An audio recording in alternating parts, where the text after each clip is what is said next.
That's one small step for man, one giant leap for mankind.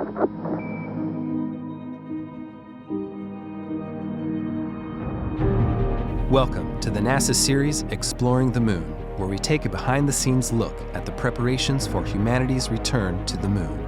We went to the moon 50 years ago, but we only explored a very small part of the moon. There's a lot of things left to discover. There's a lot of hard challenges. Apollo was really ahead of its time. There's a big difference getting ready and learning what we need to know to go to Mars. So this isn't, 20 years from now. This is now. No, this is right now. We choose to go to the moon in this decade and do the other things, not because they are easy, but because they are hard. Because that goal will serve to organize and measure the best of our energies and skills. The destiny of the human spirit is to explore.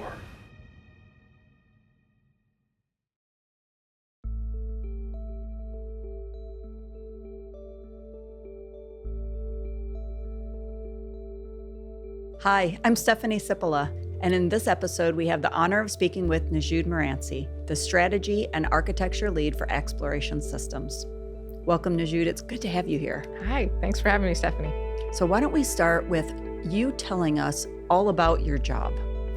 So my job is, I'll be honest, super interesting, and it's really because we're going back to the moon and continuing on to Mars. And so my job is actually taking, what does that mean to go to Mars, and actually breaking it down into the systems, the parts, the decisions. What orbits are we going to fly in? It's all of that decomposition into what do we need to get to the moon and Mars. All right, so what does decomposition mean in this context? It really just means breaking down what is a big problem into smaller pieces.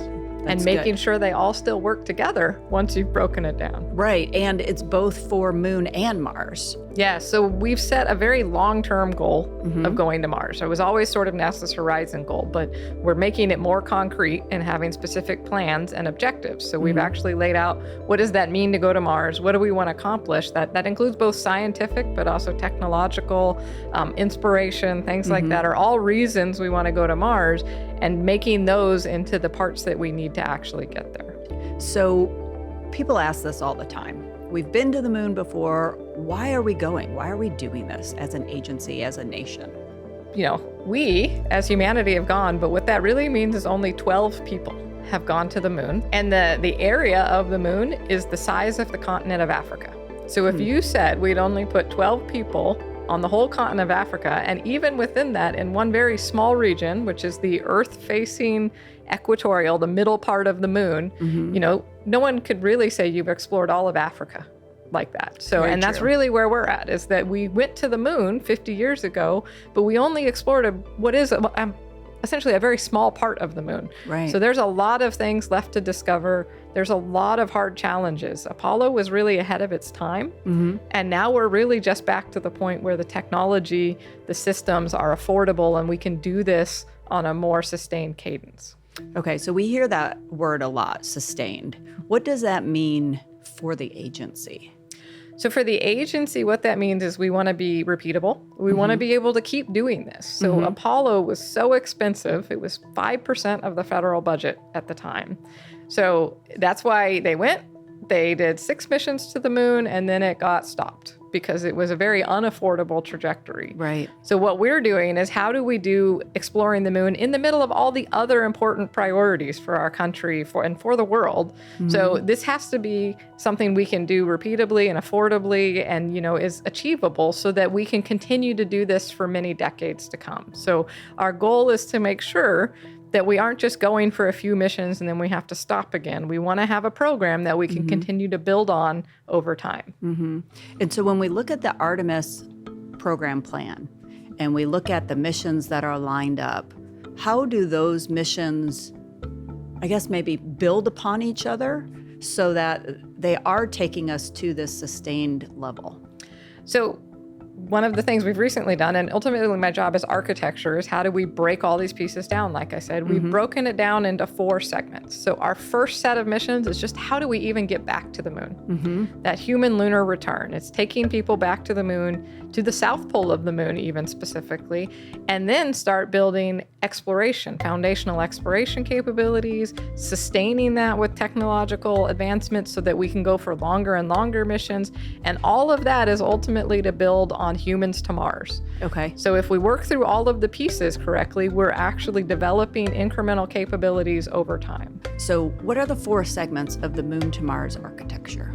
So the 4 segments of the Moon to Mars architecture are human lunar return, foundational exploration, sustained lunar exploration, and then humans to Mars. Okay. So each one of those builds upon the last, adds the incremental systems we need, and really it's to make sure that we can achieve Mars, because we need a lot of development in order to get the systems necessary and ready to get humans to Mars. Right. So in talking about humanity's desire to explore and discover the world and the universe around us, why go to the moon? So when we talk about why we want to do something, different reasons resonate with different people, but really as an agency, we're concerned with quite a few of them. And they can really be broken down into 3 areas. The first one, science. Like so much science we can do, and that science uncovers a record of our solar system. It tells us about Earth. So as we think about the climate, what happened to the moon is a record of what's happened to Earth. So why is science at the South Pole different than what the Apollo astronauts did when they had an equatorial visit? So at the South Pole, it's very different because there are craters and regions that never see sunlight. The sun is never more than 5 degrees off the horizon, and a lot of time it's below the horizon. So you get these deep craters that never get sunlight. So there's permanently shadowed regions. That's what we call them. And there is likely water ice in those regions, which collect a lot of volatile information. So there's a lot of volcanic record, a lot of information for the science, but also the benefit that we can turn what is water is essentially hydrogen and oxygen. It becomes a fuel source. It becomes right? rocket fuel. Excellent. Or it's just plain water for the astronauts to drink or people in the future and oxygen to breathe. So there's a lot of potential when we talk about finding water, not just on the moon, but other places in the solar system. Right. Okay. What comes after science? So after science, we have inspiration. I mean, how many of us haven't loved seeing what we've done on the space shuttle, on the space station over the years, or growing up on Apollo? So it's just that investment in our engineering, the STEM. It's keeping people excited about what we do and going to do something that benefits humanity. So there's a lot that brings us together in human spaceflight. We work internationally and cooperatively. It's a peaceful endeavor. I think a lot of us want to keep it that way. Right. So there's inspiration and cooperation that comes from this endeavor as well. That's right. Okay, so we've got your science, we've got your inspiration, and then is there more to the story about why go? The third reason why we go is national posture. And, you know, that's more than just politics. It's not even really about politics. It's about economy. It's about the technology development. It's about spurring innovations, because when we push the envelope in space, that's all technologies that come back to benefit Earth.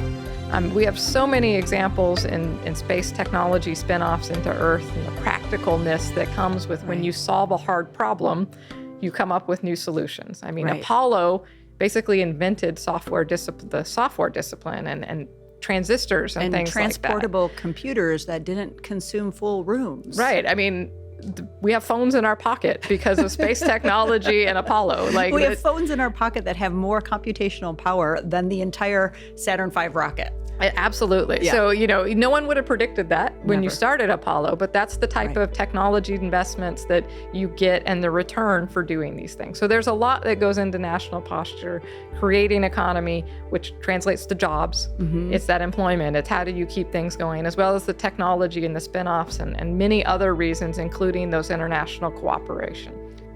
Going to the moon is not easy. In fact, one might say it's quite hard. So how do you take such a complex problem and break it into the bite-sized pieces?